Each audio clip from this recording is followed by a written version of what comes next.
If it's Friday night, say yeah, for it's another edition of Strictly Sports. Hello, friends. Anthony Florio here. As always, joined by good old MF Michael Fletcher. We're awaiting Michael Bullock. He said he might be a little late. He probably is going to be late coming in. So if he comes in and we're still on the air, we'll catch him up on what he missed. If not, then we'll see him for our next show. So yeah, small docket this evening. Two stories and not one but two power rankings, if you can believe that. And one of them is an experimental power rankings that Derek Ferrer wants us to try out. So, with all that being said, let's dive into the mother of all hot stove stories. And this one broke back on February 20th. Manny Machado, former Baltimore Oriole, Los Angeles Dodger. You remember he was with the Orioles for many, many years and had some great years in Baltimore. And then this past season at the deadline, he wound up going to the Los Angeles Dodgers, and look how that worked out. The Dodgers winning back-to-back National League pennants and going to the World Series, but unfortunately not to be because they got beaten in 5 by the Red Sox. So Manny Machado has agreed to the biggest free agent contract in American sports history. A 10-year, $300 million deal with the San Diego Padres, league sources told ESPN's Jeff Passan on Tuesday, February 19th. Machado, a 4-time All-Star and 2-time Gold Glove Award winner at third base, made $16 million between the LA Dodgers and Baltimore Orioles last season. The deal with the Padres, which is pending a physical, includes an opt-out after the 5th season and a limited no-trade clause, league sources told ESPN. It is expected to be officially announced, and it probably was announced last week. Padres owners Ron Fowler and Peter Seidler wouldn't confirm the deal and said discussions are continuing. So,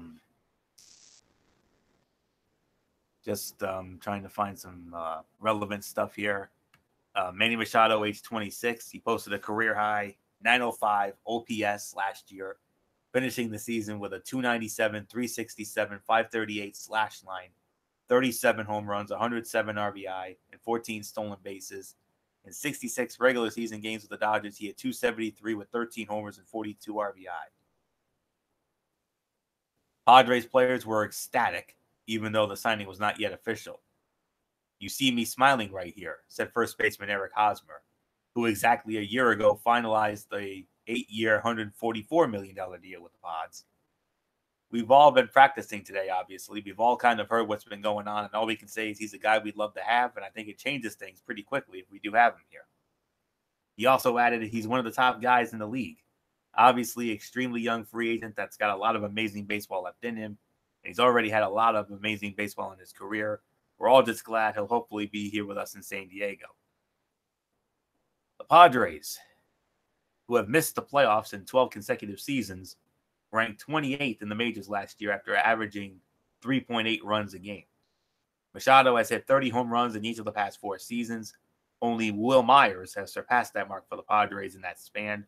Only 6 times in Padres history has a player hit more home runs in a season than Machado did last year. The last to do so is Adrian Gonzalez, who had 40 in 2009. Myers was the last Padres player to start an All-Star game in 2016, serving in the DH role. The Padres' last position player to start an All-Star game, the late great Tony Gwynn, back in 1998. And taking it to the bank, Manny Machado has signed the second largest total value contract in MLB history, behind Giancarlo Stanton's $325 million extension with the Miami Marlins in the 2014-15 offseason. A-Rod had that $275 million deal for 10 years with the Yankees. Also had a 10-year, $252 million deal with the Texas Rangers. And rounding out the top 5, Miguel Cabrera, who had an 8-year, $248 million deal with the Detroit Tigers. And in the past 2 seasons, the Padres have spent, listen to this, $474 million. tops in the majors. San Diego had spent a combined $309 million in free agency in the previous 25 years, which ranked 27th in the majors. Machado's signing immediately registered with odds makers, as the Padres' chances to win the World Series improved from 80-1 to 50-1 at the Westgate Las Vegas Superbook. In addition, their season win total at the Superbook jumped from 76.5 to 78.5, and their chances to win the NL West improved from 30-1 to 12-1. The Philadelphia Phillies, Chicago White Sox, and New York Yankees had previously been considered in the running to sign Machado. So that's pretty much the only real relevant schematics here. I'll tell you what, I mean, Derek Ferreira went on the record and was very upset about this signing because he wanted Manny Machado to go to the Yankees, and I can certainly understand that because of their knack for, having a rich get richer mentality and signing those big name stars. But Manny Machado has been known to be, a noggin, a diva in the locker room, and I know MF had a few choice words for Derek. He responded to Derek's post on that, and I know MF will address that elephant in the room when we get to him. But nonetheless, I mean, yes, it is a big deal for San Diego. I mean, I think it makes them better, but I just don't think it'll make them that much better. I mean, like I said, they have not seen the postseason since 2006. They almost had it in 2007, but they lost that epic wild card game to the Rockies, and we'll never forget that. One of the great games of all time. But I don't see much potential in that team. I'm sorry, I don't. I mean, yeah, the win percentage, the win total jumped only by 2 wins. 76.5 to 78.5. That's still under 500. So I don't know. I mean, I think they'll improve, yes, but do I see long-term success out of this? Not right away. I just don't. I mean, do I like the move? Yes, I do. But at the same time, as a whole, I would have to say, no. Not yet. I mean, you still got a lot of heavyweights in that National League. You got the Dodgers, for goodness sakes, the odds-on favorites. You got Milwaukee, who's come out of nowhere. I mean, you got the Cubs, and you got Atlanta, even, after that incredible season they had last season, that out-of-nowhere NL East Division title, much to the delight of MF. But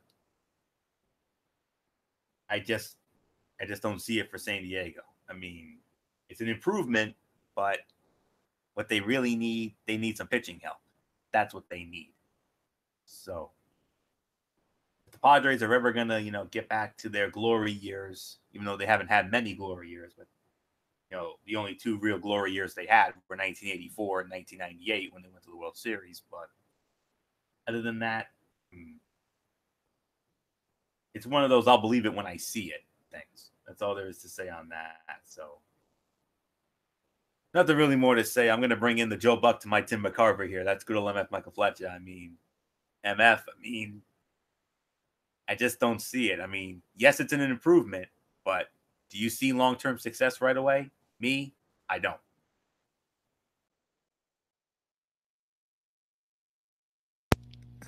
Sorry about that. No, I don't see long-term either. I do believe, the first couple of years they're going to struggle. Well, I think once we get to like year 3, year 4, year 5, I think, now I think it's possible that they're going to be better, and, they're going to be a lot more stronger, better off, and the whole 9 yards. But as of right now, no, I don't believe that they will. I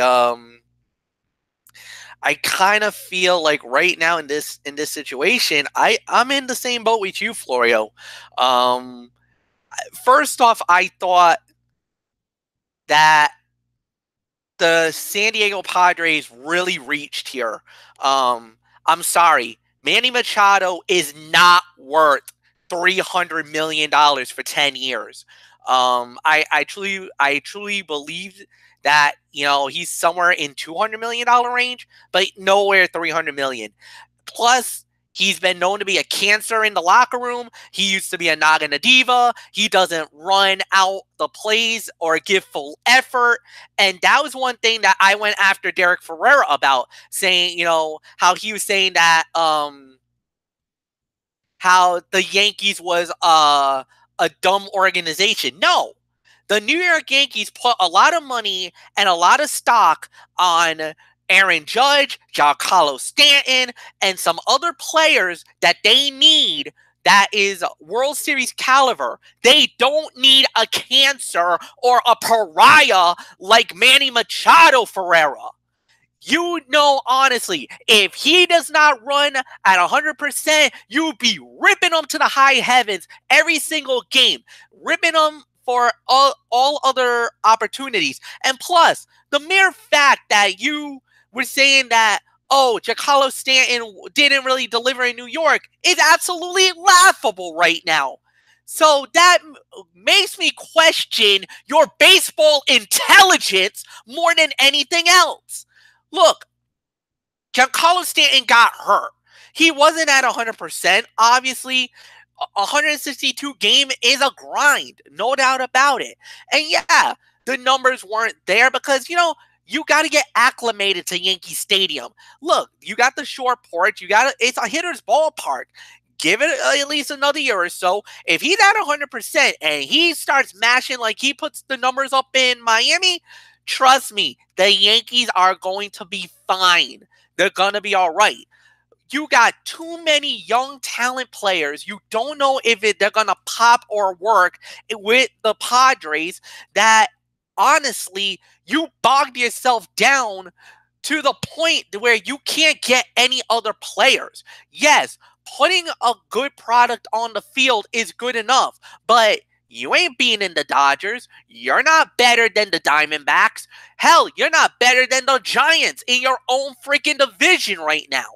I'm sorry, they're maybe third, fourth best. And then, if you want to really go further, are they better than the Braves? Hell no. Are they better than the Nationals? I don't think so. They're certainly as hell not better than the Phillies, especially after their big signing today, which was actually better, more intelligent, and more better as a big time factor than anything else. So you can say whatever you want to say in the whole 9 yards. I disagree with what Ferrera said about the Yankees. And at the end of the day, I'm happy with what happened there. So there's really nothing more to say. Anthony Florio, it's all yours. Okay, I don't know how I'm going to follow that. But, well, I don't think we're getting good old MF tonight. I think we're getting the Cerebral Viper side of MF, unfortunately. So, and I know we're probably going to get more of it when it comes to this next story. And unfortunately, as is the norm, on a Regulation Strictly Sports show, there has to be at least one hard time story. And, last week it was that Colin Kaepernick, Eric Reed nonsense. Well, you thought that was nonsense. Oh, this is even more so. New England Patriots owner, Robert Kraft, one of the NFL's most influential figures, excuse me, was charged with solicitation of prostitution last Friday in connection with an investigation of several massage parlors in Florida suspected of involvement in human trafficking. The 77-year-old billionaire, whose team won its 6th Super Bowl since 2002 last month, was videotaped on 2 separate occasions engaging in a sex act with an employee at Orchids of Asia Day Spa in Jupiter, Florida. Police said at a news conference at that facility last Friday. An arrest warrant for Mr. Kraft was issued, and I believe just yesterday or within the last day or so, he pleaded not guilty.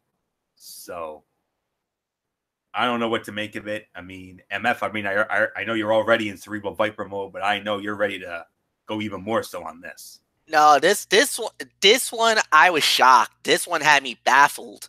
But at first because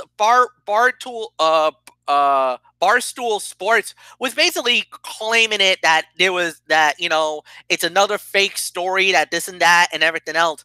But more and more is coming to light about it, that I hate to say this, guys, Barstool, you're a bunch of morons right now. You're looking like a bunch of idiots, because it looks like there is some legitimate problems, and there's some big trouble for Robert Kraft. You know, because of the fact that there was even another report that came out, and I actually read the affidavit from Jupiter, Florida, that he actually committed one of these supposed acts the day of the AFC Championship game. So he was in Florida, in Jupiter, with one of these girls, and I'm not going to get into the details, because it is a PG show, but it was something, very scandalous, and then was able to fly to Kansas City to watch the AFC title game. So,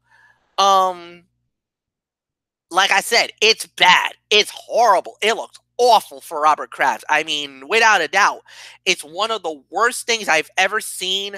And it almost makes you wonder, what was this guy thinking? What are you doing? Why would you get yourself involved in this kind of sting or operation? And why, what's the motivation? I mean, it is one of the most bizarre, but without a doubt, it's one of the most saddest things I've ever seen in my life. All my Patriot buddies from the 2184 crew, they are absolutely flabbergasted. They are, you want to talk about the rats fleeing the ship faster than the Titanic sinking? This was basically them running away from it. They don't want nothing to do with it. They know it's bad. They know it looks awful, and it is damaging beyond belief. And it's shocking as well, because did anybody ever think that Robert Kraft would pull something like this, that he would be implicated in this kind of ring? Absolutely not. So for me, I was stunned. But then once I started reading all the documentation and everything else, guys, it, I'm going to openly admit it, it looks so bad right now. Like, honestly, the burden of proof is definitely there. And how's it going to play out? What's going to happen next? Who knows? But let me tell you guys, it looks so bad. It looks so bad right now. It looks very bad for Robert Kraft. I don't know what is going to happen. He's looking at possibly a year in jail, maybe more. We're just going to have to wait and see. So I got nothing more to say, Anthony, but yeah. Like I said, the only thing I could say is I'm disappointed, and the big word is I'm stunned. I'm shocked that Robert Kraft got himself in this kind of situation. I know. I mean, I mean, I refuse to believe it.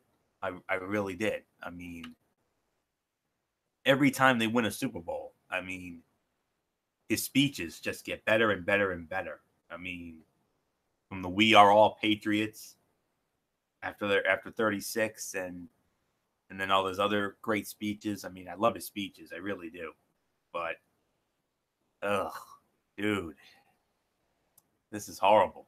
I mean, the charges against him have stemmed from a months-long investigation of several massage parlors in 3 counties in Southeast Florida suspected of forcing immigrant employees to engage in sex acts with customers. Kraft was among 25 men facing prostitution-related charges.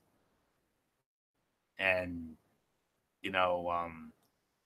the Palm Beach area has been a second home to Robert Kraft over the years. He has owned properties in the area and is longtime friends with President Trump, whose Mar-a-Lago club is based there. And Mr. Trump, very sad, he said. I was very surprised to see it, and he's proclaimed his innocence totally, but he was very surprised to see it. Kraft very likely will face discipline from the NFL under its personal conduct policy. Owners are subject to the policy. In a written statement, the league said the NFL is aware of the ongoing law enforcement matter and will continue to monitor developments. And this isn't the first time, we've had owners, get busted for the personal conduct policy. Go back to 2014 when Jim Irsay, the owner of the Indianapolis Colts, was suspended for 6 games and fined $500,000. He had pleaded guilty to a misdemeanor count of operating a vehicle while intoxicated after being arrested following a traffic stop. He told the judge he was under the influence of painkillers when the traffic stop occurred. Now, the NFL more commonly applies the personal conduct policy to cases of wrongdoing involving players, and in those instances, the league generally waits for the legal process to play out, doing the same thing in Mr. Irsay's case. But the policy also empowers the league to impose discipline if it believes it is warranted in cases without a criminal conviction or even in those without criminal charges. The league investigated former Carolina Panther owner Jerry Richardson after allegations of workplace misconduct surfaced in 2017. Soon after the accusations became public, Richardson announced that he was going to sell the franchise. He sold the team last year to hedge fund billionaire David Tepper for an estimated $2.2 billion. And according to Sheriff William Snyder of Martin County, whose agency is also involved in the probe, more than 300 men caught as part of the broader investigation eventually will face charges. Snyder said, "I know the story is about Kraft, but the bigger story in the moral universe is that these are trafficked women. Women that are brought here from China under some kind of ruse, some promise of a job that never materialized because it was never there in the first place." At a news conference last Friday morning, Jupiter police officials said Kraft was videotaped visiting the spa and engaging in sex acts with employees on 2 occasions in January. The 2 women suspected of running the spa were arrested on the previous Tuesday on charges related to maintaining a house of prostitution, but were not charged with trafficking-related crimes. And I talked about the affidavit, yes. The investigation into the spa Kraft visited, according to police, began in October when police Googled the address of the business and noticed it was listed on websites that compiled reviews of illicit massage parlors. In early January, police stopped several men who admitted to paying for sex acts as they drove away from the spa. It's not clear how police were able to place video cameras in the spa, but according to the affidavit, in a 5-day span in January, 26 men were videotaped in the spa paying employees for oral and manual sex acts. Police declined to elaborate on their evidence against Kraft, other than to say he was among those who had been videotaped. So, this is not the first time, that the Patriots have had a scandal hanging over them. I mean, you remember Spygate, Deflategate, the Aaron Hernandez situation, Edelman getting busted for PEDs. I mean, and now you got this hanging over you. I mean, Robert Kraft, viewed as a behind-the-scenes power broker among NFL owners, very active in settling the labor dispute in 2011, once was considered extremely close to Commissioner Roger Goodell, so much so that some in and around the league said he was akin to being the deputy commissioner. But that relationship was tested when Commissioner Goodell suspended Tom Brady for the first 4 games and punished the Patriots in the Deflategate scandal, in which the team was accused of using improperly underinflated footballs. 2016, Brady and the NFL Players Association took the lead to federal court over Brady's punishment, which eventually was enforced in full. But Kraft opted against suing the league and fellow owners, reinforcing his reputation as an owner with the league's interests at heart. Kraft and Goodell have continued to work closely on league-related matters since, and that's pretty much the whole story. So, we'll just have to wait and see what happens going forward. But it's a damn shame, and I'm beyond disgusted and disappointed with it. These things do happen, and I just hope that I just hope and I pray that, that this works itself out and, nobody gets hurt, but I don't see that happening. So it's basically, as the old saying goes, it is what it is. So, if we get any, information regarding this, we'll definitely keep you posted on our respective platforms. So, but enough of that. Let's get into now the first of two power rankings this evening.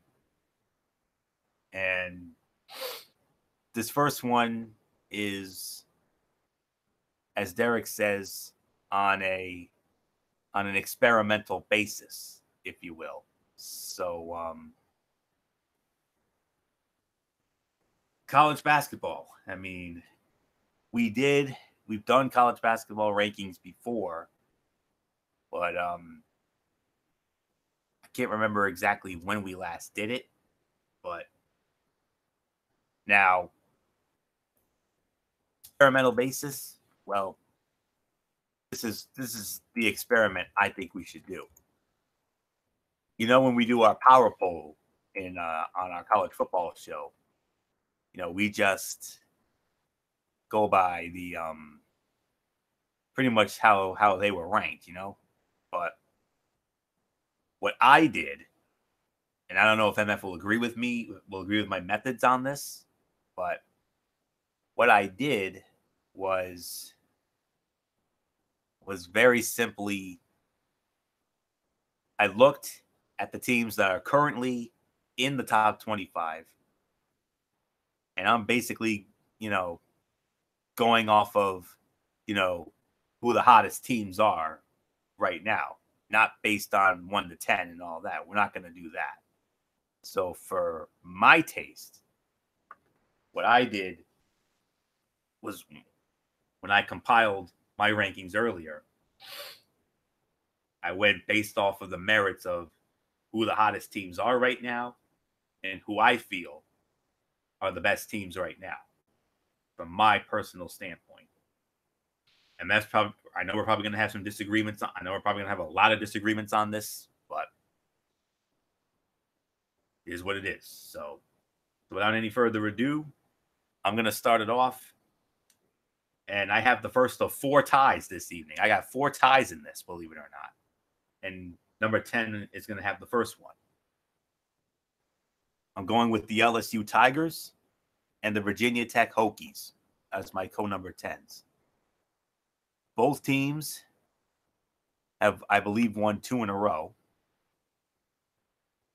Yeah, both teams have won 2 in a row. And their records are just about even. I mean, LSU comes in number 13 in the nation, 23-5. Vatech comes in at number 20 with a record of 22-6. And both of these teams have won 2 in a row. And we're getting into crunch time, folks, because in 2 weeks from Sunday, on St. Patrick's Day of all days, on St. Patrick's Day, that's Selection Sunday. So, oh boy, that's all I can say on that. So, in LSU, one of the big surprises out of the SEC this year. I mean,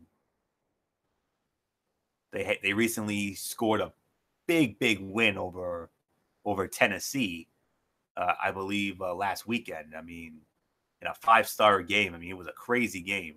Not as crazy as the Chicago Bulls Atlanta Hawks game going on right now. Go figure. Oh my goodness, you got to keep an eye on that, friends, because that thing is getting out of control. But nonetheless, I'm very impressed with LSU's body of work. I mean, been a long time since they've been, relevant in the hoops. I mean, they're more known for being a football school because their football program is way better. But they're in a 3-way tie for first in the SEC right now with Kentucky and Tennessee. Tennessee, not quite in my rankings. Kentucky is. And looking at LSU, I mean, I'm not going to, do those fancy numbers that I always do. I'll save that for the rest for the NHL rankings. But they had a great month of February. They only lost 2 games in the month of February, both to Arkansas and Florida. But big wins over Mississippi State, at Mississippi State, Auburn at home, a huge win at Rupp Arena against Kentucky, one at Georgia, the big win over Tennessee at home last Saturday. They knocked off A&M, and remaining schedule for them, they're at Alabama tomorrow. Then they go to Florida, and then they host Vanderbilt. And then after that, of course, will be the SEC tournament, which will be at the Bridgestone Arena in Nashville, Tennessee, once again. So that's really all I can say about LSU. My other number 10 is the Virginia Tech Hokies out of the ACC. They currently sit in 4th in that conference. They're 22-6 overall with a 11-5 conference record, which is tied, which is third really, because they're looking up at Duke, and then they're looking up at co-leaders Virginia and North Carolina. Virginia Tech. One of the reasons why I put Virginia Tech in here and not Duke, even though I know Duke probably deserves to be in here, but I'm going based off of my merits. They beat Duke this past week, 77-72 at home, and that did it for me. That really did it for me. And they have 2 games left. They're at Florida State Tuesday, and then they host Miami next Friday, and then of course the ACC tournament. And I know MF will probably set the table for that, because MF's going to be all over that like melting butter. So that's really all I can say on that. So my co-number 10s, LSU Tigers, Virginia Tech Hokies. Like I said, I know it's probably going to be full of disagreements here. I do hope that we'll at least have number 1 agreed on. So that's really all I can say on that. So I got LSU and Vodtech at 10. So MF, experimental college basketball power rankings. Who you got? Partial disagreement. I only have one team there, which is Virginia Tech. But you were going on the right path. You were going on the right path. You know me. I hate doing ties. I don't think for me, I rather do 1 through 10, and that's how I like to roll with that. So my number 10 is Virginia Tech. You did make a very good point about the Duke win, but the thing is that with the Duke win, there was no Zion Williamson. Zion has been out the last couple of games with a knee injury. Duke has lost the last 2 out of 3, so obviously they weren't going to make the power rankings, and especially after the way they lost to North Carolina in that first game. Obviously that was a major factor. And oh, by the way, yes, North Carolina is definitely in the power rankings. As a matter of fact, yes, they're in the top 5 going in tonight. So where are they going to be? You'll just have to wait and find out. So no, without a doubt, you're absolutely right. But I kind of have to meet you halfway somewhere. Again, I don't like ties. I would never do ties. That's just my theory. I think doing ties is a virtual cop-out. That's just my thoughts alone. So my number 9 is the LSU Tigers. Anthony, you had it right with everything that was going up. So I got really nothing more to say. So number 10 is Tech. Number 9 is LSU. And Anthony, you can go on. So you're number 9. My number 9, Nevada. I am loving Nevada right now. They've won 2 in a row. They're 26-2, 13-2 in the Mountain West. I mean, they're half a game ahead of Utah State in the Mountain West. Of course, we know their conference tournament will be coming up at, I believe, at the Thomas & Mack Center up in Las Vegas. So, you know they're going to have a virtual home field advantage, a home court advantage, rather.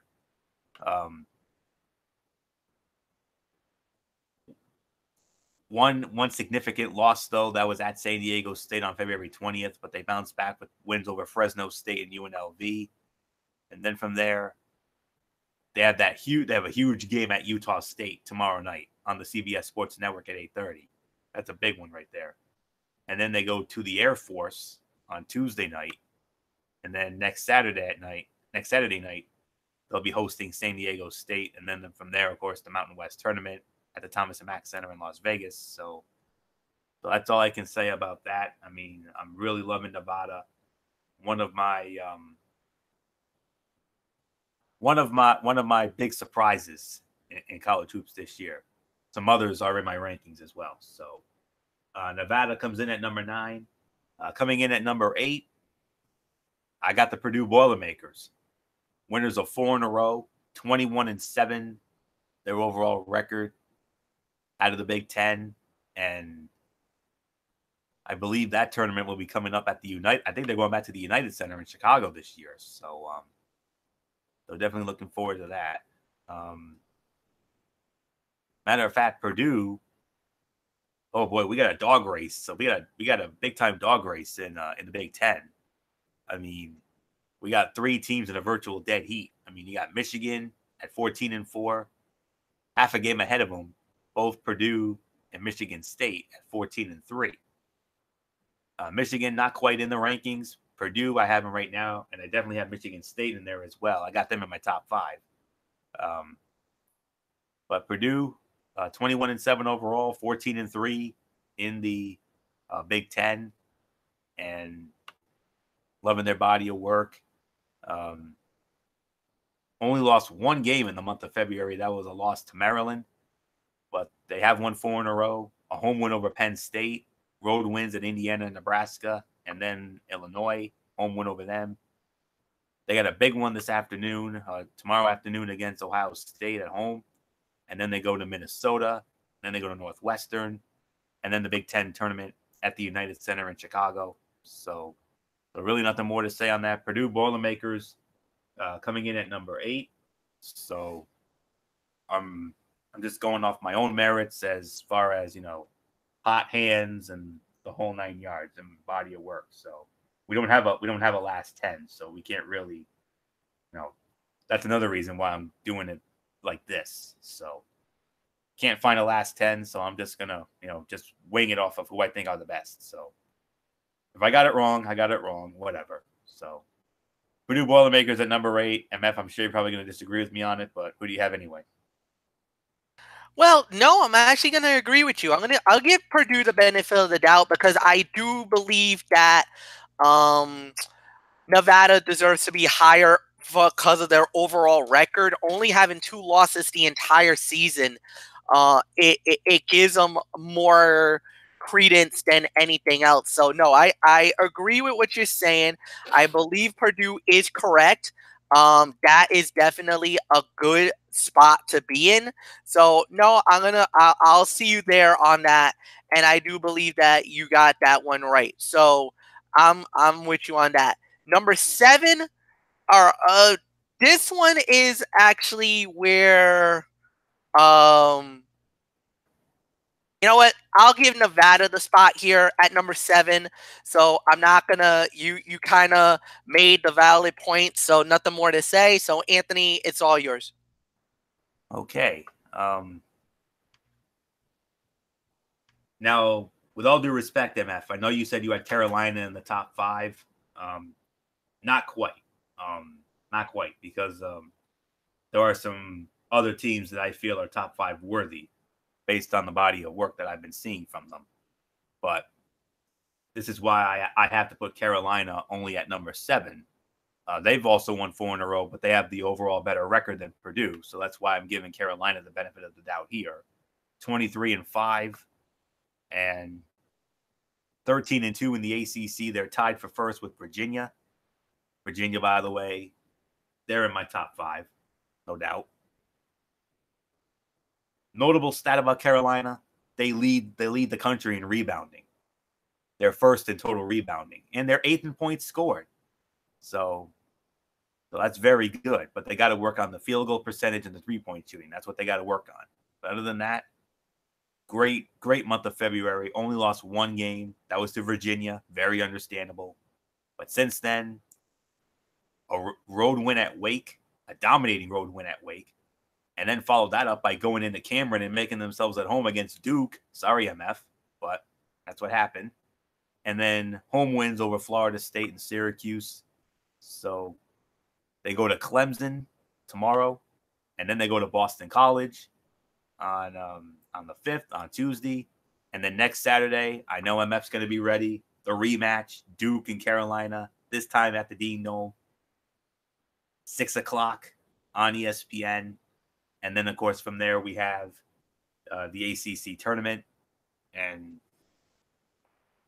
I forgot where it is, but I know MF's going to, probably have that information because we all know MF's going to be primed and ready for that ACC tournament, just like I'll be primed and ready for the Big East tournament coming up in Madison Square Garden, obviously. So yes, I know this will be a disagreement, but nonetheless, Carolina comes in at number 7 on my end.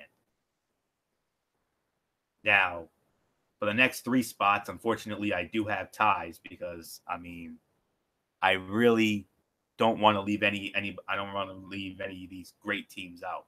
My top 3 are sole top 3, and I believe the 3 hottest and best teams in the country right now, based on my merits. So, tie at number 6. Both teams have won 4 in a row. Both teams have the same record. So I had no choice but to make it a tie here. The Kentucky Wildcats and the Cincinnati Bearcats are my co-number 6s here. Kentucky, well, business as usual for Coach Cal and company. 24-4, 13-2 in a 3-way tie for first in the SEC with LSU and Tennessee. They're number 4 in the land right now. And let me look at the body of work for Kentucky. Theme of February. A lot of teams had only one loss, and their one loss obviously was that home loss to LSU. But other than that, very impressive body of work. They had a nice win over Tennessee, and then now they see Tennessee again. They go to Tennessee. They go to Knoxville They go to Knoxville tomorrow afternoon on CBS. Big game there. And then they go to Ole Miss on Tuesday, and then they end the regular season at home against Florida, and then of course the SEC tournament at the Bridgestone Arena in Nashville. So they're obviously going to be one of the favorites in that tournament without a doubt. And my other number 6, the Cincinnati Bearcats out of the American Athletic Conference, 24-4 as well. 13-2. They're looking up at Houston.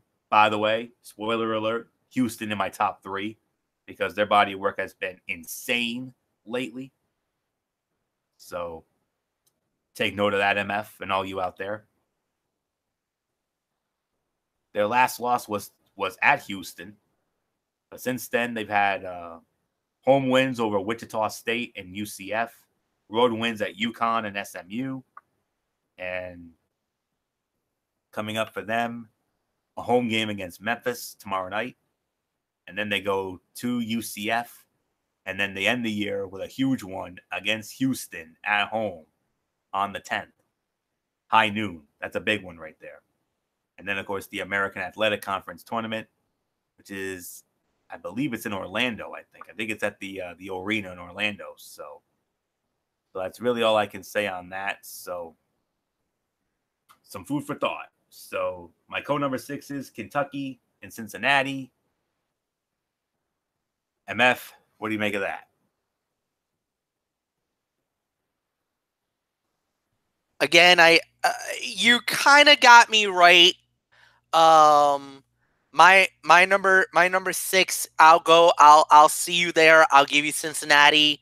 My number 5, is Kentucky. Look, Kentucky's been a really good team. They've been very dominant lately. There's really nothing more to say. So yeah, you definitely got this right. So again, I don't like the ties. I don't, but I do see where you're coming from, Florio. So no, number 6 is Cincinnati because of their body of work and the way they've been playing lately. Number 5, I got to give it to the Kentucky Wildcats, not just for name recognition, because don't start that BS with me about the Mount Rushmore. Everybody knows Kentucky's on my Mount Rushmore. That's not why they're there at 5. All right, let's put that to rest before anybody starts jumping on it. All right, so nothing more to say. Anthony, it's yours. Yeah. I have another tie here at number 5. Both of these teams have won 5 in a row. The Virginia Cavaliers and the Michigan State Spartans. Virginia, 25-2, number 2 in the land. They, of course, are currently tied with North Carolina for the lead in the ACC. Both teams at 13-2. And it's been another great year for Virginia, who are currently 7th in three-point shooting.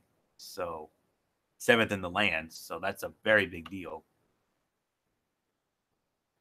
They're another one-loss team in February, where a team had only one loss, and that was a home loss to Duke, to the delight of MF.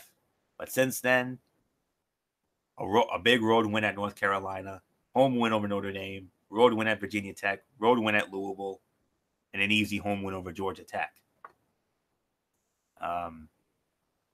They host Pittsburgh tomorrow. Then they go to Syracuse in the Carrier Dome Monday night. And then they end the year next Saturday at home against Louisville. And then, of course, the upcoming ACC tournament. And, I mean, to me right now, Virginia, obviously, I would have to consider them the favorite in that right now.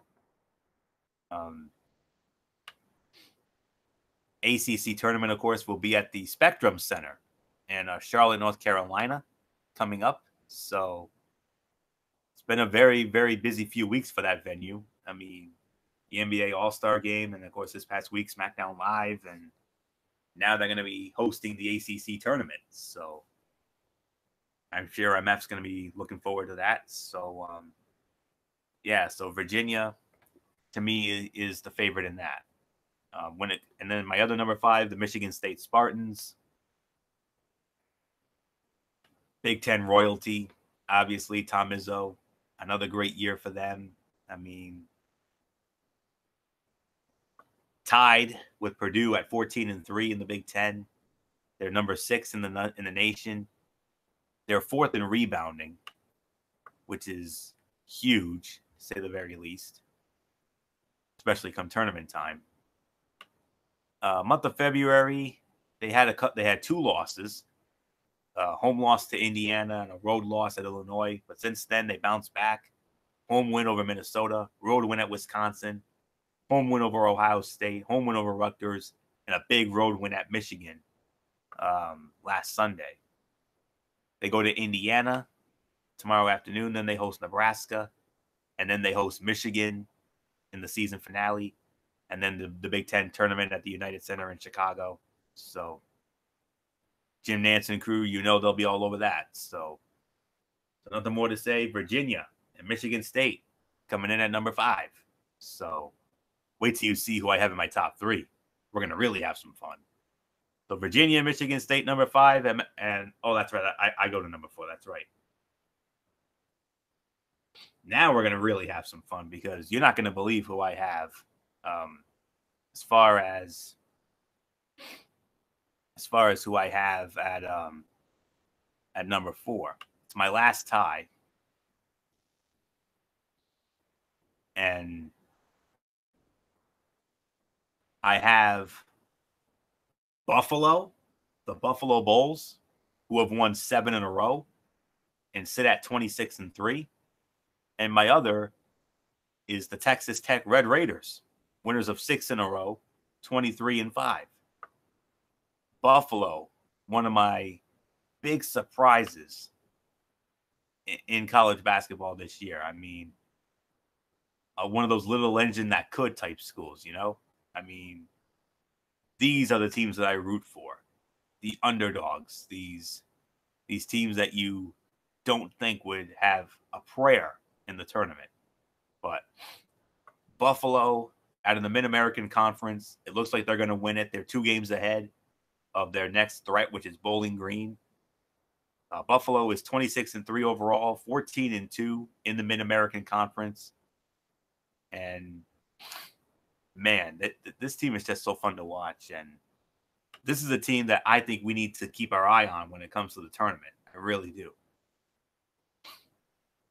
Their last loss was a month ago, ironically, to Bowling Green.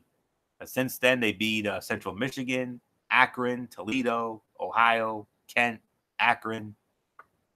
And from there, they actually won tonight against Miami of Ohio. So they go to Ohio Tuesday, and then huge one against Bowling Green next Friday. And then, of course, the Mid-American, which is the MAC conference. And I know where that is. That's at the Quicken Loans Arena in Cleveland.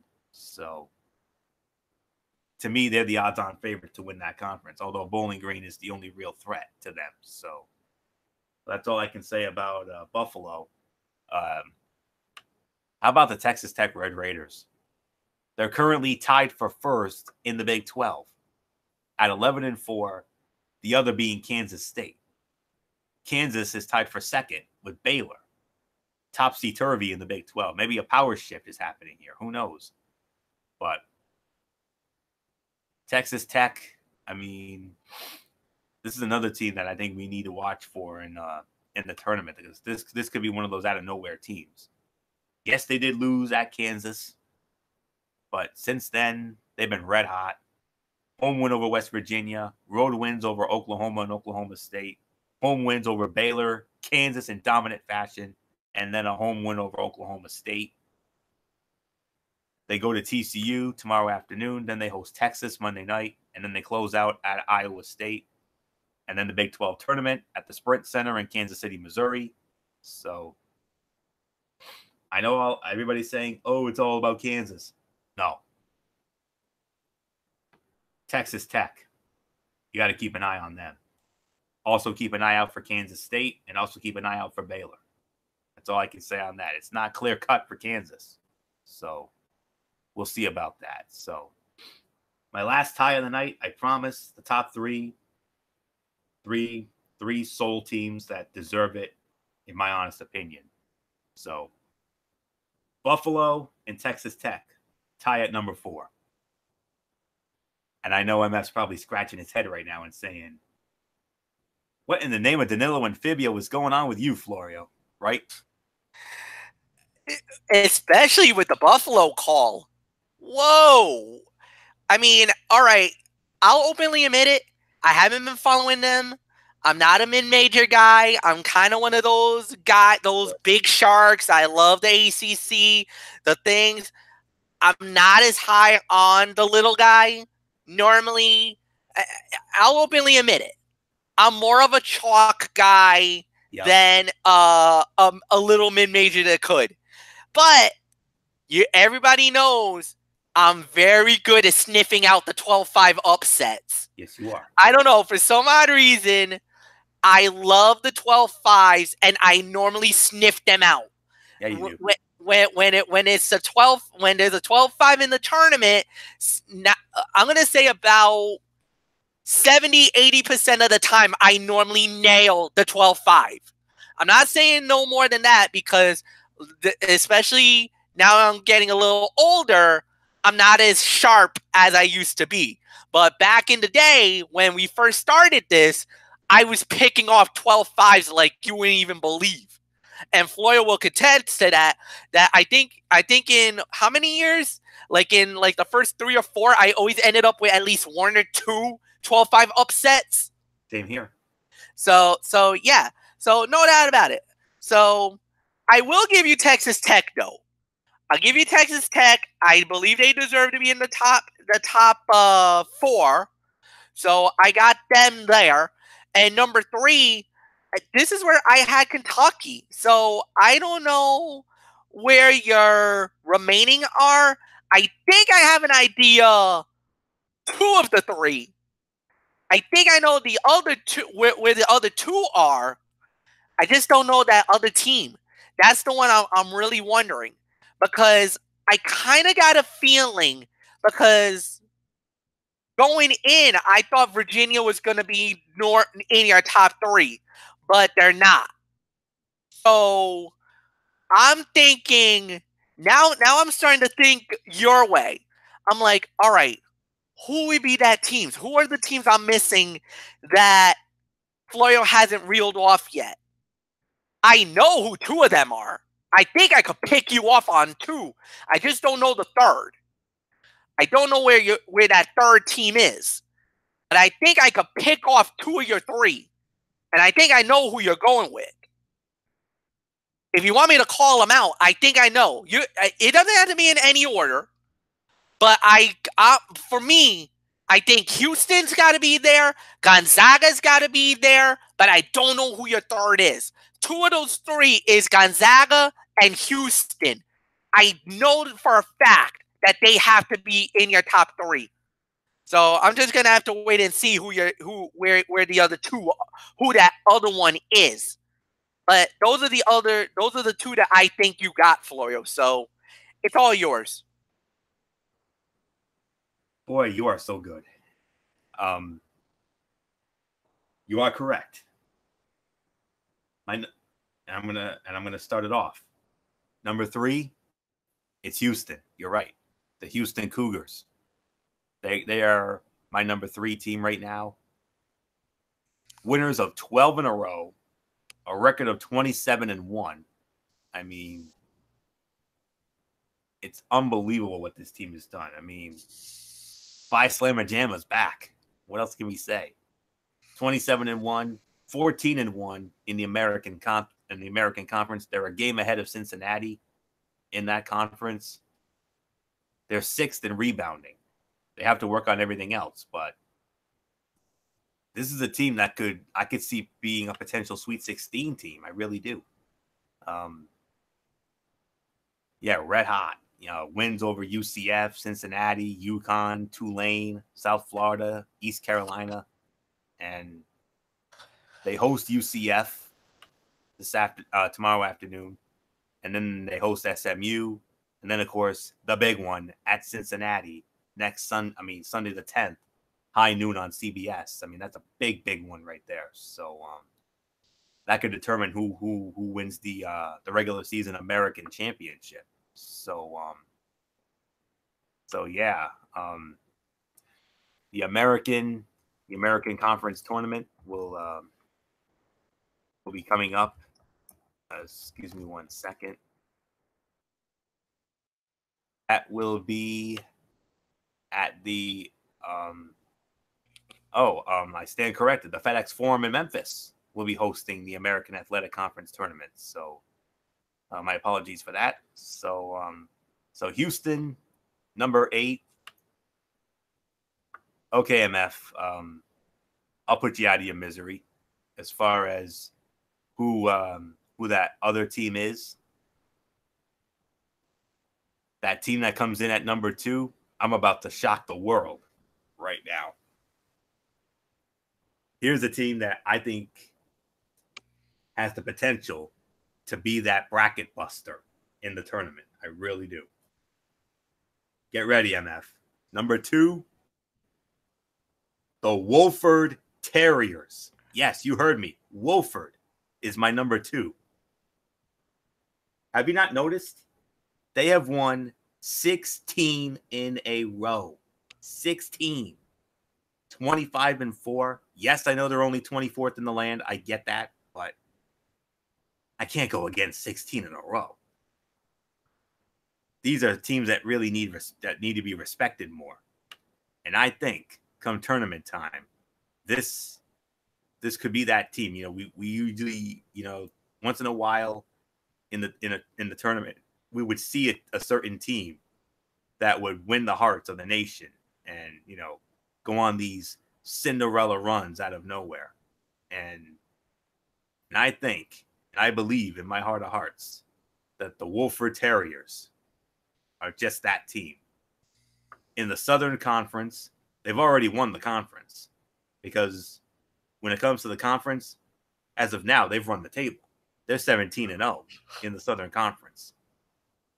25-4 overall record. They're second in three-point shooting. Second.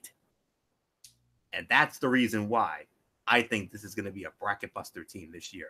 Really, really do. And I am hopeful that MF is listening right now. Since then, you ask, when was their last loss? When did they last lose a game? 2018, folks. They have not lost a game since December 19th of 2018. And that was at Mississippi State. Since then, it's been nothing but wins. Wins over Western Carolina, the Citadel, Mercer, UNC Greensboro, VMI, Furman, Samford, Chattanooga, another one over Mercer, the Citadel again on the road, East Tennessee State, West Carolina, VMI, UNC Greensboro, Furman, Chattanooga. Last night, they beat them down 80-54. They have one game left, and that's at Samford, who's 16-14 overall and 6-11 in the conference.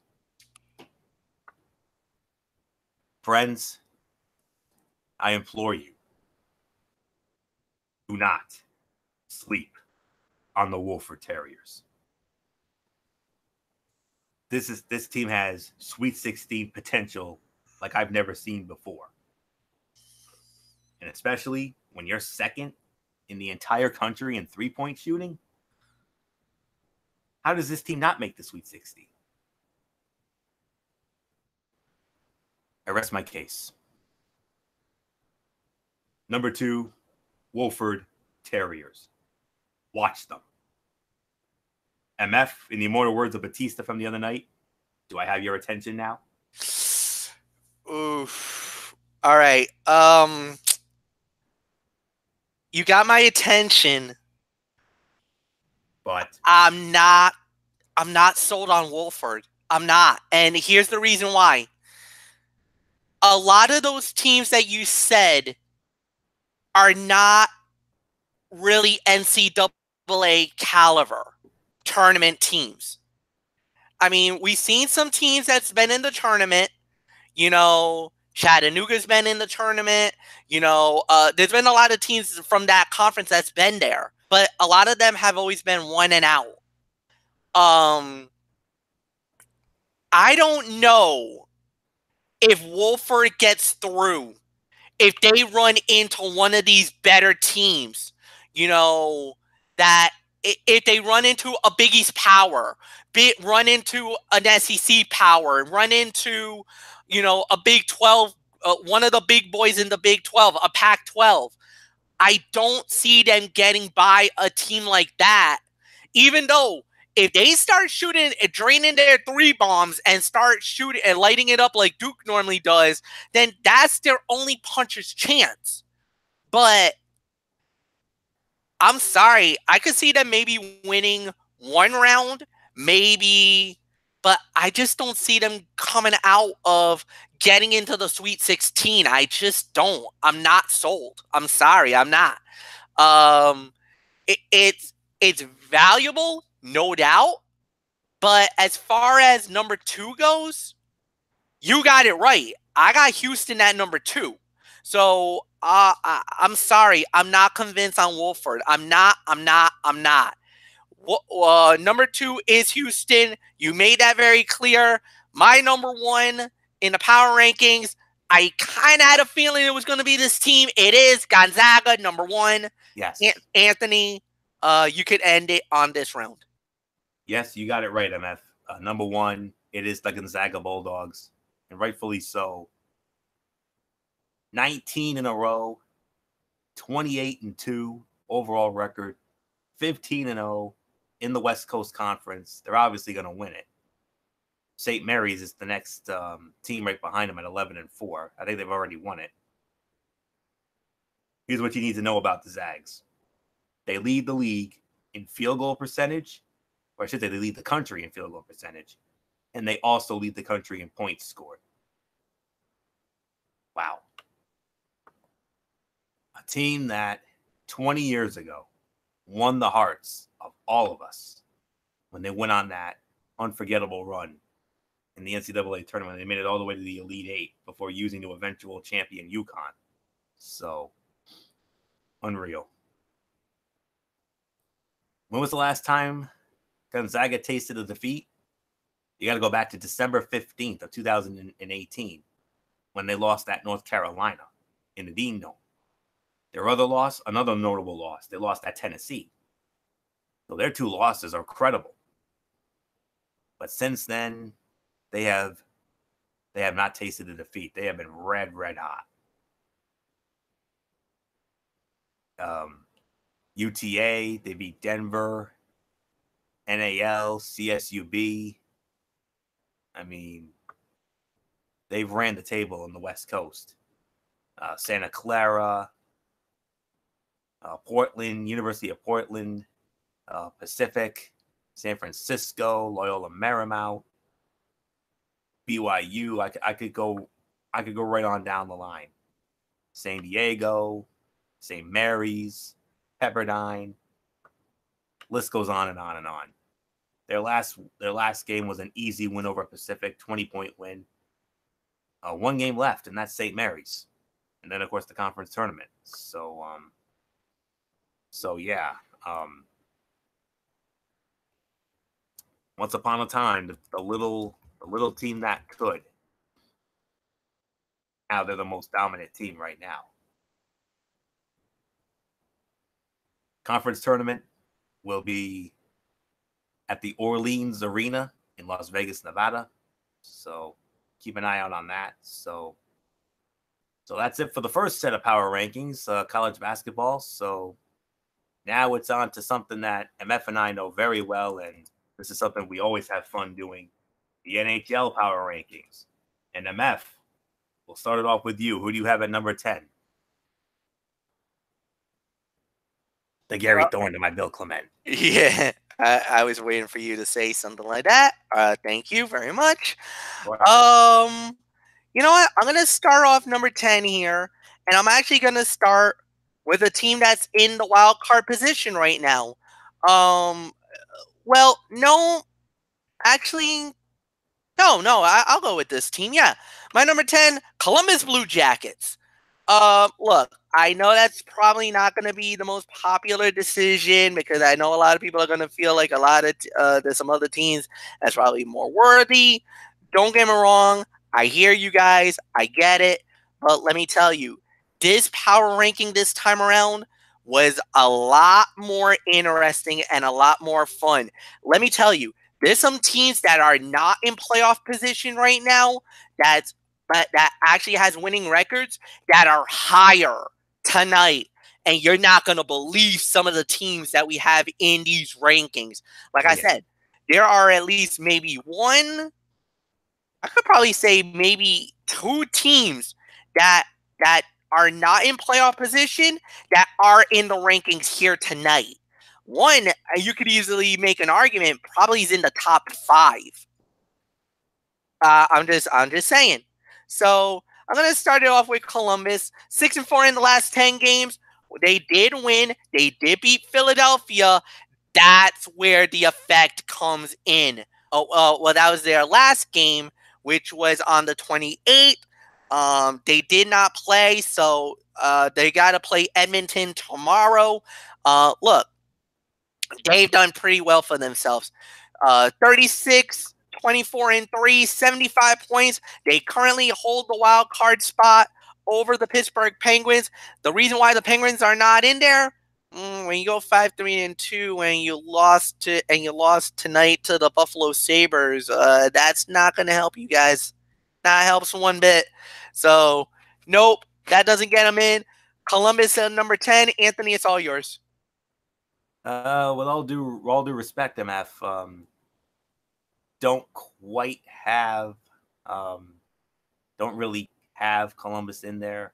Honorable mention, yes, but I need to see a little bit more out of the Columbus Blue Jackets if I'm going to put them in. Starting off at my number 10, the Philadelphia Flyers, 6-3-1. They won tonight. Easy win over the I'm getting tongue tied over the New Jersey New Devils. Jersey Devils. Yeah, in New Jersey. I'm just excited about most of these rankings tonight. I mean, we got some great ones coming up, and you're not gonna believe who I have in my top 5. A certain team that I have in my top 5 that's gonna surprise everybody. But nonetheless, 17th in goals scoring. They're 21st in penalty minutes and power play, 28th in goals allowed in penalty kill. So let's see. When was our last rankings here? February 15th. I believe that was 2 weeks ago. Yes. So, by the way, those college hoop rankings, first time in 3 years we have done that. So since 2016, we haven't seen that. So, all right. Since our last power rankings, Philly, they swept a home-and-home series with the Detroit Red Wings, winning at home and at Detroit. Got beat down by Tampa Bay, beat down by Montreal, and then home wins over, and then MF, that Stadium Series game with Pittsburgh. How fun was that? Was that fun or what? I mean, it looked like Pittsburgh was going to run away with it, but then the Flyers came all the way back, stormed back, and won it in OT, 4-3. Claude Giroux, another accolade for screaming Michael Fletcher. Absolutely. So, and then they followed that up with a nice home win over Buffalo. And then they did lose to Columbus last night, but then they rebounded with a big win in Jersey tonight. So, they got they're going to the Islanders Sunday. They got the Stanley Cup champion Capitals coming in, and then they see the Islanders again in Brooklyn, and then they got Ottawa coming in, Washington coming in again, and then they go to Toronto, and that'll get us to our next rankings in a couple weeks. So, yeah. I had a tie. I originally had a tie here because there was another team that was 6-3-1, but they lost their last game. Philly won tonight, so I gotta bump them. I gotta bump that other team out. So, and then there was another team that I had. I had the Islanders going into tonight, but after what happened to them tonight, I gotta knock them out. So, so coming in now at number 9. Let me see here. Who's number 9? I definitely had to make some indemnits because of some results from tonight. So, not the Islanders. I believe I have the Colorado Avalanche in this position. Let me just double check on that. Yes, Colorado Avalanche now comes in at number 9. 6-2-2 in the last 10. Won their last game 28, 24, and 12. You know our criteria. If you're at least 500 or better and the body of work is there, you're in. 8th in goals scoring, 8th in power play, 21st in goals against, 25th in penalty kill. The penalty minutes, you got to work on that. You're damn near last. So since our last rankings, home loss to St. Louis. Then they had a 4-game winning streak. And listen to this lineup. You're not going to believe who they beat in this lineup. Home wins over Vegas and Winnipeg, and then road wins at Chicago and Nashville. That's damn impressive. But then you had an embarrassing home loss to Florida. Then you redeemed yourselves with a home win over Vancouver. Right now, they're playing at the San Jose Sharks, and they are trailing 2-1, 10-17 to go in the second period. They go to Anaheim Sunday. They host Detroit Tuesday, at Dallas Thursday, home to Buffalo next Saturday. They host Carolina on the 11th, and then on the 15th in 2 weeks for our next rankings, they host Anaheim. So yeah, that 4-game stretch with the home wins over Vegas and Winnipeg and the road wins at Chicago and Nashville, that alone is why I put them in. So with that, number 9, it is the Colorado Avalanche. So MF, how about it?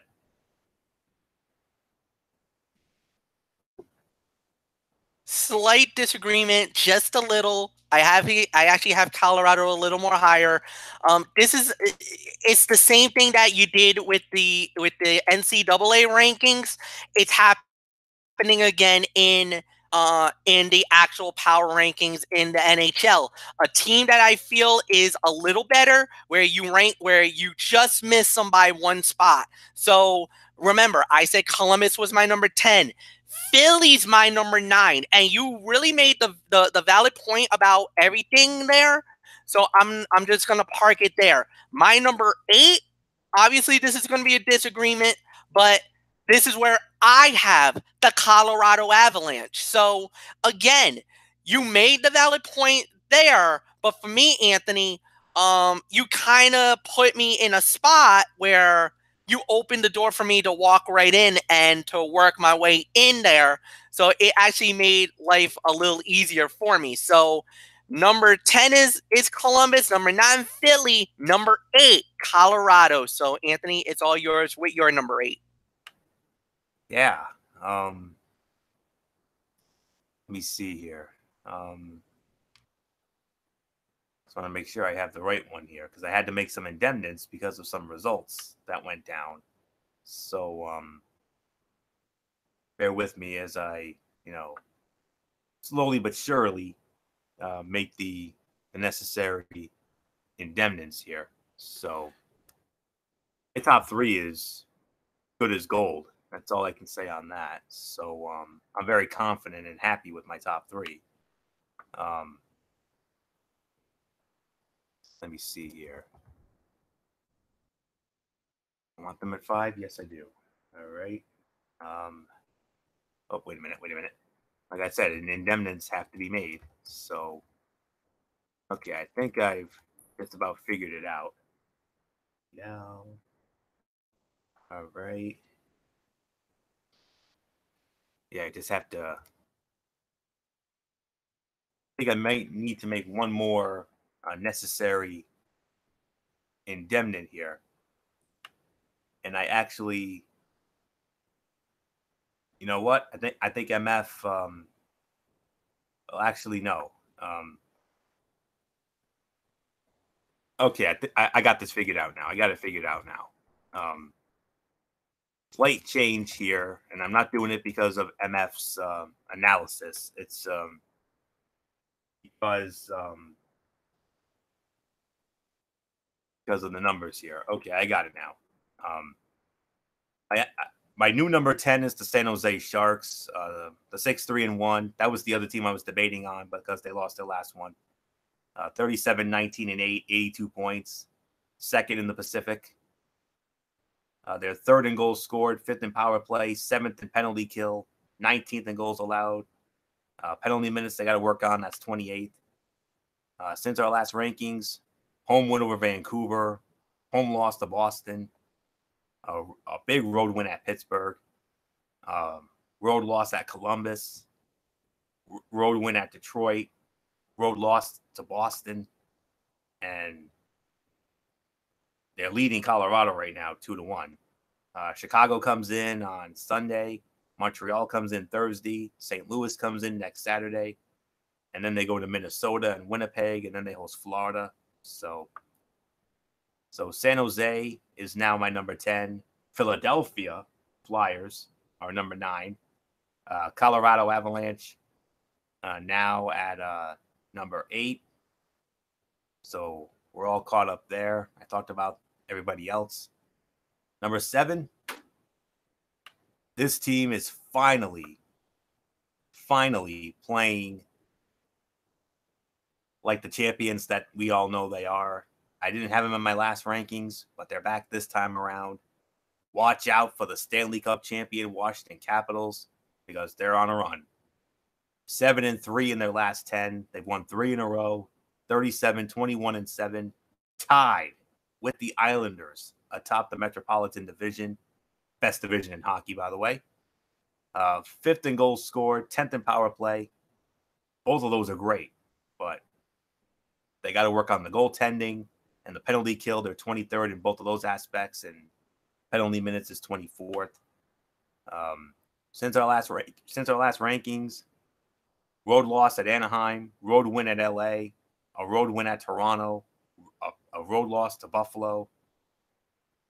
They barely survived our Rangers, man. I mean, boy, howdy. I mean, we took it to them, but they ultimately got us in the end. Easy home win over Ottawa. They're terrible. Let's not kid ourselves. Worst team in the league.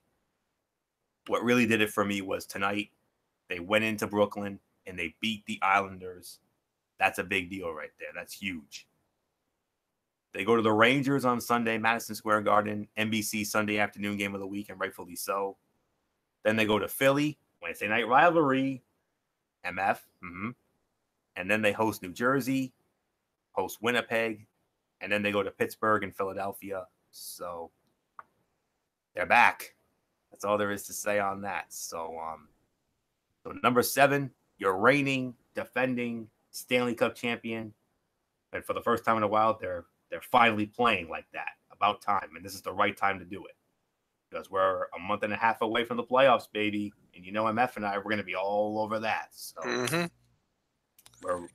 can't wait to see which series we get. So I'm already giddy thinking about it. So nothing more to say here. Washington Capitals, number 7. So MF, champs are back. They are indeed back. Okay. So you went number 7. First off, I disagree with what you said about the number 10. I'm actually going to put the San Jose Sharks at the number 7 spot, regardless of the 6-3-1, the loss in the road, because of their overall record. 37-19-8, 82 points. That's far better than Philly, far better than Columbus, far better than even any team that I had going in, even better than Colorado. So obviously I am not going to punish San Jose for their incredible season that they've had up to this point. So no punishment coming from this guy here, unlike Anthony Floyo that hit him with a major indemnity. I'm not going to do that. So number 7 is, in my mind, is San Jose. Number 6, Anthony got spot on. The defending world champions, the Washington Capitals. They have been lights out lately, man. Big win over the Islanders. Anthony alluded to it tonight. The 3-1 victory. And yeah, guys, look, you want to peak at the right time. This is the moment you want to peak. You're looking great now. All of a sudden, now they're starting to play like the team that we all expected them to be. We knew that with the Islanders. The Islanders were there. We didn't know what to look, if this was a mirage or if they were going to really start playing great. Because there's another team out there that we're not talking about that's been looking really good lately. Very exciting, to say the very least. So no doubt about it. Number 6 is the Washington Capitals. Anthony, it's yours. All right. Number 6, for me, the St. Louis Blues, 7-2-1 in the last 10. They lost tonight to a team that's going to be in the top 5, by the way. Anyways, 34, 24, and 6, 74 points, 3rd in the Central. And they're 5th in goals allowed. They're 10th in penalty minutes and penalty kill. 17th in power play, 20th in goal scoring. Originally, going into the day, I had him in my top 3, but after the loss tonight, nah. Since our last rankings, road wins over they had road wins over Colorado and Minnesota. A nice home win over Toronto, and then a bad road loss at Dallas, a nice home win over Boston last Saturday, and then a tough road loss at Minnesota, nice home win over Nashville, and tonight that bad loss to Carolina. By the way, they're in my top 5. Yes, I just said that. Dallas at home, they host Dallas tomorrow, then they go to Anaheim, and then they go to Los Angeles, then go to San Jose. Arizona comes in on the 12th, and then at Ottawa on the 14th. And then that'll get us to our next rankings. So yeah. Originally, they were in my top 3, but after the loss tonight, I got to drop them down to 6. So that's where I have the St. Louis Blues. Number 5, one of the hottest teams. In terms of winning streaks, they're the hottest team. But I mean, the last 10 is what does it. 7-1-2 in the last 10. That's the only downfall. I mean, I know they probably should be at the top because of the body of work. The Calgary Flames, 7 in a row, 41, 16, and 7, 89 points, lead the Pacific Division, and they have the best record in the Western Conference.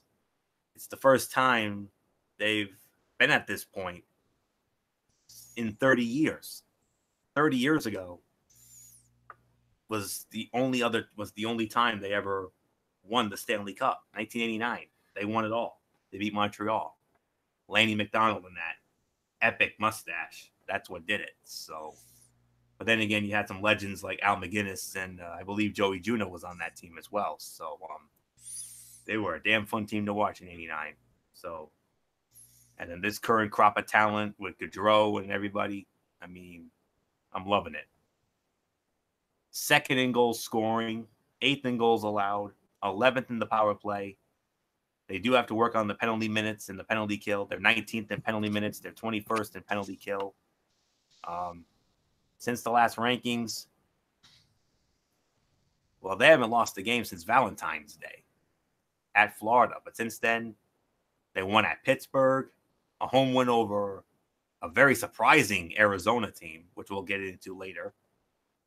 A nice home win over the Islanders, home win over Anaheim, and then road wins over Ottawa, the Islanders, and New Jersey. Next up, they got Minnesota coming in. Don't sleep on Minnesota. They've won 4 in a row, despite being 5-4-1 in their last 10. They host Toronto Monday, and then they go to Vegas and Arizona, and then they host Vegas, host New Jersey, and then in 2 weeks they host the Rangers. Oh boy, we gotta go to the Saddle Dome. Oh boy, you're gonna get there. You know what's kicked, especially after trading Zooks away. So I know this team deserves to be a lot higher. I know they probably should be maybe even number 1, but let's be realistic. There's how many teams do I have? There are 4 other teams right now whose bodies of work I think are actually better, and it's mainly because of the last 10. So, and one of those teams is unbeaten. So that's all I can say on that. I know my map's going to tear me a new one. Not the first time. Sure as hell ain't going to be the last. So, all right, Doc, where did I go wrong here? Well, first off, I actually put the St. Louis Blues. Where were we at? Number 6 for me, or number 5. You have the evens. I have the odds. Yeah. So you 5. So this is top 5. All right. So who did you have at 6 anyway? St. Louis. Okay, yeah, I did too. All right. So St. Louis is number 6. Number 5. Oh boy. Actually, was this where I did the shocking hit? Where I actually did the unthinkable and put somebody down that wasn't supposed to go down? Let's see. I think this is where I did the unthinkable and I actually put Tampa at 5. I think. No, it's Calgary. It's Calgary. All right, so Calgary's 5. No doubt about it. I agree with that. My number 4. This is where I have. This is Carolina. Carolina Hurricanes is number 4. Carolina number 4, 8-2 in the last 10 games. Winners of 4 in a row. Now, I believe. Yep, no, this is right. So I got really nothing more to say. So Carolina is my number 4. Anthony, it's yours. And who was your 5 again? My 5 was Calgary. Oh, okay. I got it right. Okay, great. Yeah. All right. No, you're fine. Okay, Calgary is 5. Yep. Number 4. Yep, you got it. It is the Carolina Hurricanes. 8-2 in the last 10. Winners of 4 in a row. 35, 23, and 6. third in the Metropolitan Division, looking up at the Capitals and the Islanders. They're third in goals against. They're sixth in penalty minutes, 11th in the penalty kill, 18th in goal scoring, 20th in the power play. They do have to work on that come playoff time, should they make it. Okay. Since our last rankings, home wins over Edmonton and Dallas. Bad home loss to the Rangers, but then again, they deserved it after ruining our anniversary night. Just saying. Yeah, I'm still bitter about that, by the way. So was I. So am I. Hell, I'm still bitter about 5 years ago, but we're not going to get into that. At Florida, and then road wins at Florida and Dallas. Home win over LA. And then, of course, that big win against St. Louis tonight. That's what did it for me. Then they go to Florida tomorrow, or tonight, rather, now that we're after midnight here. They go to Boston. Big one there on Tuesday. Major implications there. And then they got Winnipeg coming in. Then they go to Nashville. Then they go to Colorado. And then they go to Columbus. So, man, where have the Carolina Hurricanes come from? I mean, I'm not believing this team. They're really surprising me. I mean, it's the first time since their cup win in 2006 that this team has done really anything this relevant. So, who knows? This could be one of those dark horse teams in the East that we have to keep an eye on. So, nothing more to say on that. Carolina Hurricanes, number 4. All right, folks. Get ready for the big surprise. Are you ready for this? I never thought I would say this. Number 3. It's the first time since 2012 that this team has been relevant. The Arizona Coyotes. Oh my God, did I just say that? Yes, I did. I'm not kidding you. Everybody's like, Arizona? Aren't they a basement dweller? Not anymore. I think they're in the midst of the wild card race in the West. I know my map's going to look into that in a minute, but they're actually 1 point out of the final playoff spot. They are 1 point behind Minnesota. They're right there. Wow. They are right there. Yep. Minnesota and Colorado's got 68 points. Arizona, 67. Yep. One regulation win, and they would actually be in playoff position. Unbelievable. It is the Arizona Coyotes at number 3. 8-2 in their last 10. Winners of 5 in a row. 31, 28, 5, 67 points. They're 4th in the Pacific Division. They're looking up at Vegas, San Jose, and Calgary. I mean, this team, like I said, has not been relevant since 2012. I'll get into that in a minute. You ready for another surprising number? They lead the league in penalty kill. Yes, Arizona leads the league in penalty killing. 85.9%. They're 5th in penalty minutes, 9th in goals allowed. But the power play they have to work on. They're 21st in that. And the goal scoring, they're one of the low scoring teams. They're only 28th in that. They got to work on that, especially if they should make it. My gosh, I mean, since our last rankings, a nice home win over Toronto. Then they got beat down by Calgary in Calgary. And then here's the 5 in a row. Road wins at Edmonton and Vancouver. A nice home win over Winnipeg. That's a very big deal. Winnipeg's a great team. And then home wins over Florida and Vancouver. Next up for them will be against the Detroit Red Wings. Detroit comes in tomorrow night. And then they host Anaheim Tuesday. Thursday, Calgary comes in. Big implications there. LA comes in on the 9th. And then they go to Chicago on the 11th. They go to St. Louis on the 12th. And host Anaheim on the 14th. 2012. The last time this team was relevant. Why do I say that? Well, I don't know if you remember, MF, but in 2012, the Arizona Coyotes actually made it all the way to the Western Conference Finals before losing to the eventual Stanley Cup champs that year, the LA Kings. Lost in 5 games. So there's really nothing more to say on this. This is such an incredible story, and I am rooting for this team to do well. I hope this team makes it. That's all I can say on that. So my mind is blown. So MF, who would have thought that we would be saying the Arizona Coyotes are in our top 3 in the NHL power rankings at this point? No, it's the first time ever. And whoever would have thought? I don't ever remember doing all the years that we've done the power rankings. I think this is literally the first time ever that Arizona Coyotes have actually made it. I don't ever remember them ever making any power rankings since we've done this. So I don't ever remember calling their names at all. So this is actually the first time ever Arizona has made it. So congratulations to them for making it this far. No, without a doubt, number 3 is Arizona. There's no argument there. Number 2, well, I'm going to say it.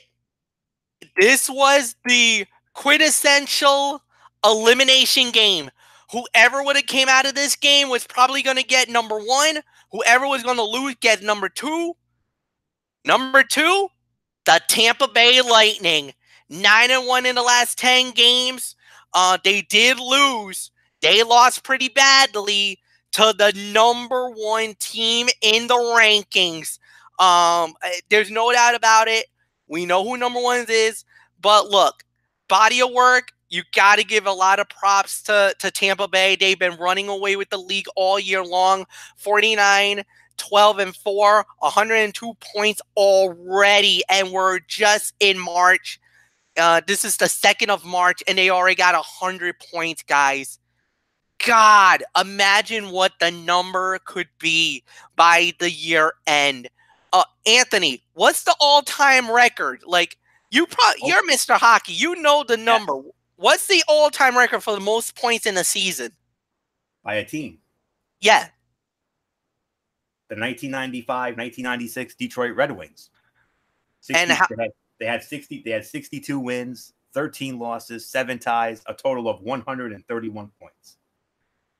Anthony, I think that record could be in major jeopardy. Absolutely. I think so. With the way that Tampa's been playing, they've already got 102, and the season's not – we still got probably a month and a half left of the regular season. Yes. Because I think it ends in mid-April. And mid-April is when the regular season ends. Dude, that 131 could fall. Easily could fall. Absolutely. And with the way that Tampa's been playing, man, even though, yes, they had a hiccup against the Boston Bruins, but, dude, they are so strong. They're so powerful. Give them the President's Trophy right now because they are running away with it.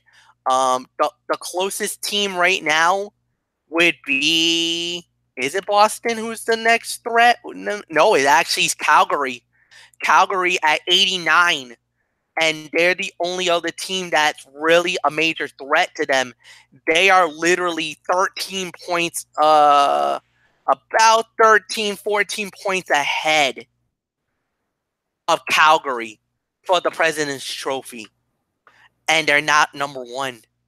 That's the most remarkable thing. But that game against Boston tipped the scale more than anything else. My number 2 is the Tampa Bay Lightning. Anthony, it's yours. Yes, you nailed it. Tampa Bay coming in at number 2. 9-1 in the last 10. That bad loss to our number 1 team. 49, 12-4, 102 points. Best record in all of the NHL.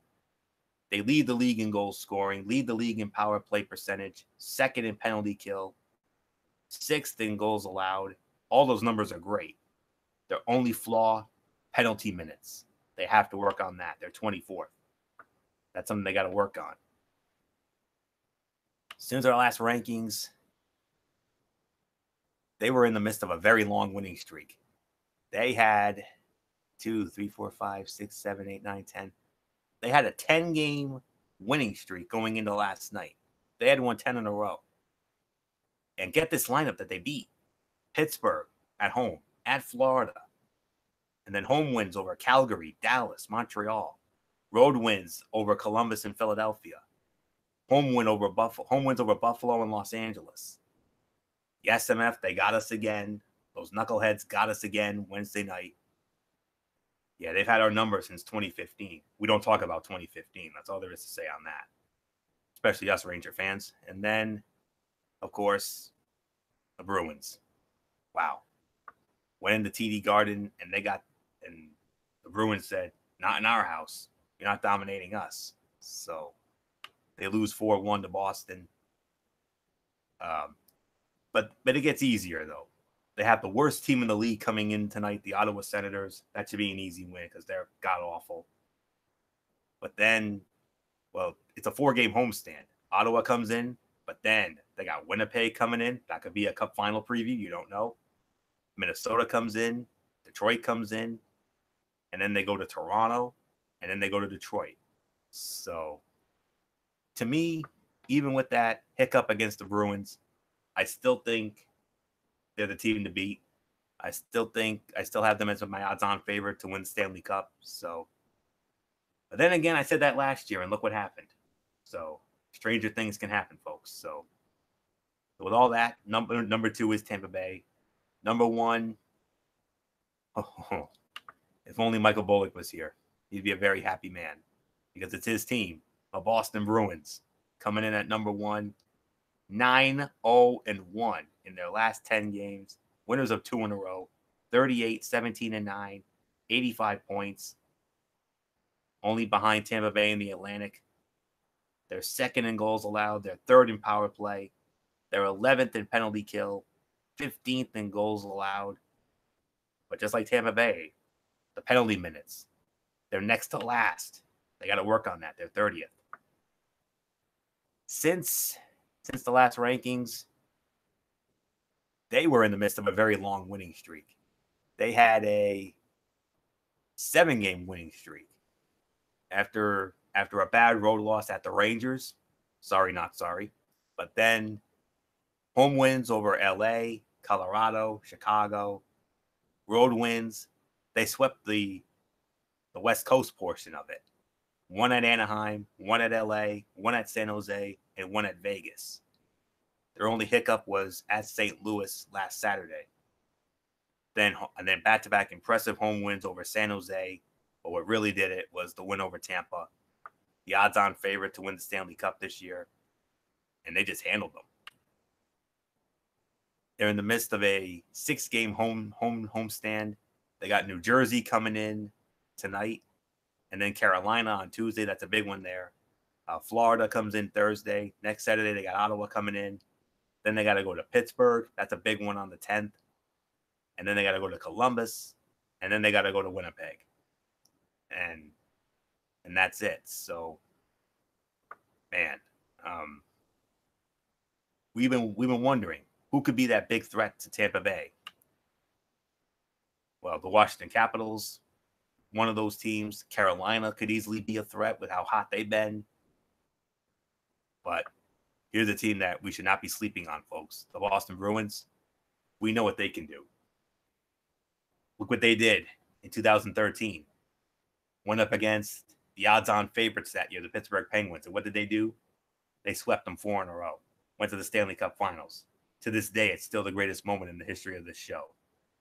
So, could they do it again this year? You never know.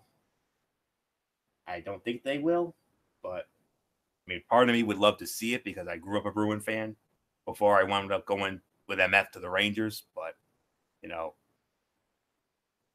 yes, I am a Ranger fan, yes, but that's my gut team. Of course, my heart will always be with the Bruins. I mean, yes, I will not lie. I choked up a bit when they won it all in 2011. I never thought I'd see the day they would actually win it in my lifetime, which was awesome. When MF and I had that moment in 2011, we'll never forget it. So, the number 1 for now. But what can they do the next month and a half? We'll see. So, but last night proved, hey, they just may have a puncher's chance against the Lightning. But then again, 7-game series, I don't know. Bullock's here, so let's get Bullock caught up. MF, wrap up the power rankings, and then I'll catch up Bullock. All right, very well. Like you said, Boston's number one, no doubt about it. After the big win over Tampa, 4-1, the wipeout that they did to them, a lot of people have been wondering if they were going to be a legitimate threat and the whole 9 yards. And the question is, yes, I think they are. There's really nothing more to say. So yeah, Anthony, I'm done with the rankings. Mike Bullock, it's all yours. Yeah. Bullock, your thoughts on Manny Machado signing that 10-year, $300 million deal with the San Diego Padres? Man, I mean, well, at the time it was a big, one of the biggest deals in Major League Baseball until we got the big story this week with Bryce Harper. But I mean, yes, it's a little bit of an improvement for the Padres, but the thing is, Florio, and I'm sure you can agree with me on it, they still got a lot of work to do. Because to me, I think the one thing they should have addressed is their pitching, because who do they have as an ace? It's probably nobody that we even know. But yeah, I mean, he got his big payday, but can he live up to the to that big contract? We're just gonna have to wait and see. But man, I mean, it's hard to believe that Machado goes from a World Series contender to a team that's pretty much a dud enhancement team. And let's just say, Florio, those numbers that he's put up, it's going to go down, especially with that ballpark he's playing in at Petco Park. Yeah. All right. As a Patriot fan, what are your thoughts on the whole Robert Kraft situation? Well, I mean, it's a sad situation, but the thing is, we have to wait and see how it all plays out. We got to see what this video is like, but you remember the old saying, Florio, he's innocent until proven guilty. And until there's proof that he did indeed do it, we just need to let this whole thing play out. But I said this to you, Florio, and I'm going to say it to everyone that's probably listening to this. And you know what? If you want to rip me for it, go right ahead. I don't give a damn. No matter what happens here, I will always be a Patriot fan for life, and I'll always be thankful for what Robert Kraft did for this organization. I mean, I don't condone what he did off the field, but what he did on the field and in the community, I think he'll always be. I mean, nothing can overtake what he's done. I mean, yes, this will hurt his reputation a little bit, but as far as I'm concerned, I mean, that's just how I feel about it. What do you say, Florio? No, you're defending your team, and that's what a true fan does. So yeah, I've already shared my thoughts about it. MF shared his thoughts on it, and we're just gonna And I'm not gonna be like some fan, and you know who I'm talking about, Mr. EDP 445.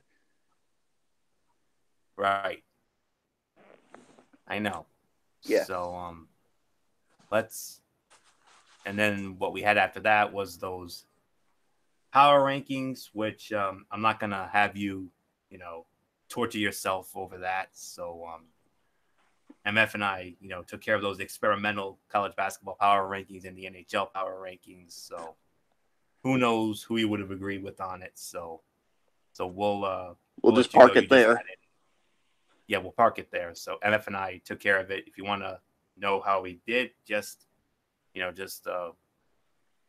look back on the show when we're through here. So yeah, I'll take a look at it. On this edition of Strictly Sports, we want to thank you all so very much for tuning in and listening tonight. So Michael Bullock, let's get into your quick shout outs and then I'll set up the future content.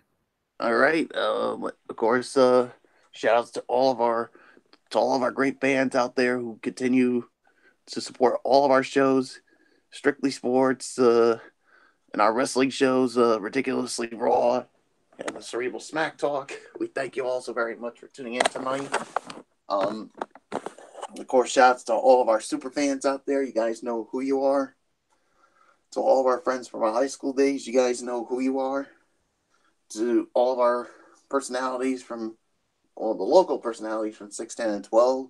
And of course, our national personalities from ESPN, Sports, NBA TV, NHL Network, MLB Network, which is doing a great job of covering the all the spring training games. And also a shout out to the NFL Network, which is doing a great job covering the annual NFL Scouting Combine. Of course, check that out if you have a chance to see which of those future stars could end up on your team.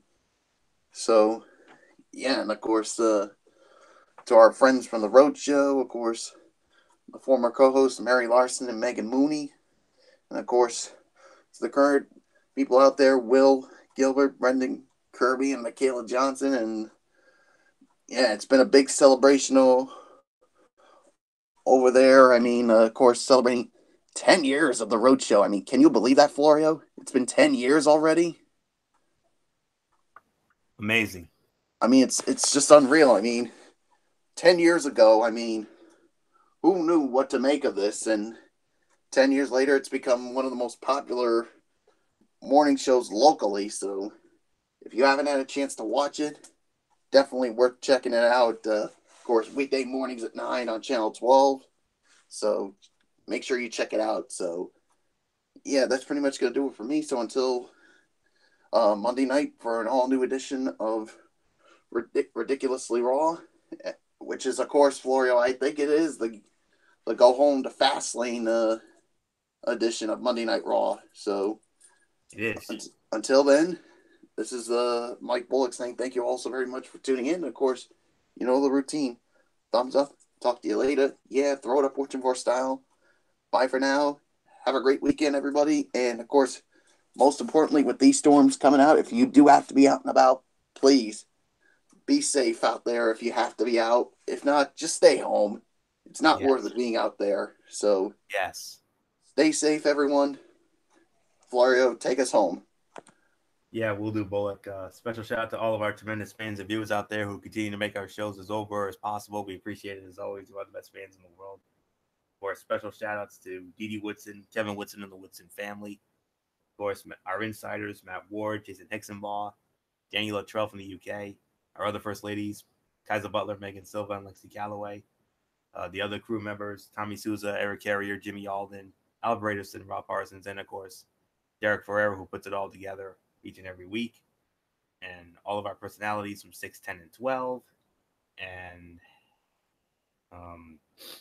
our friends over at ESPN, FS1, NFL Network, NHL Network, MLB Network, NBA TV, Lindsay McCormick instead of Sorrell. And of course, our friends from the Road Show, Will Gilbert, Brendan Kirby, and Michaela Johnson, the former co-host Megan Mooney, Mary Larson. And last but not least, my wonderful friends and church family over at Oasis of Grace Ministries on 464 Silver Spring Street in Providence. We need a church home. Check them out. Exit 25 off Route 95. We had a wonderful service tonight. And then there's another service going on tomorrow, weather pending. That's all I can say on that. And then Sunday morning at 9, Bible study, a little after 10:30, Sunday morning, Sunday service. Wednesday at 7, Bible study, other things going on, and great night tonight. So I'll just park it here. Monday night, yes, like Bullock said, Ridiculously Raw. It will be the go home Monday Night Raw for Fastlane from Philadelphia. Ooh, we don't have to worry about a Lafayette crowd here. Oh no, it's an IWC hotspot, so that crowd is going to be jacked. That's all I can say on that. So can't wait to see what happens on Monday night for that. As well as my reviews recaps of 205 Live and Impact Wrestling. And then, of course, either Tuesday or Wednesday, depending on when MF does it. It's the Cerebral Smack Talk with MF. We'll be running down the Go Home SmackDown Live for Fastlane from Wilkes-Barre, Pennsylvania. And if MF has anything in the Mikey's mindset, we'll get into that. And then next Friday, of course, Strictly Sports.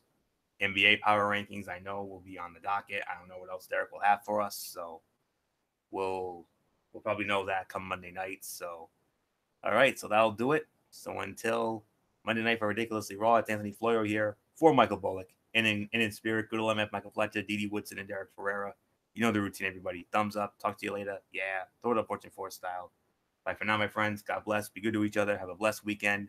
Stay safe with all this snow coming for all of us here on the East Coast and everything else. So that's it. So until then, Monday night for Ridiculously Raw, you've been watching Strictly Sports right here on the Zone 25 and YouTube.com. For everybody who's been a part of this one. For now, Anthony Floyo, so long, and bye, everybody, bye.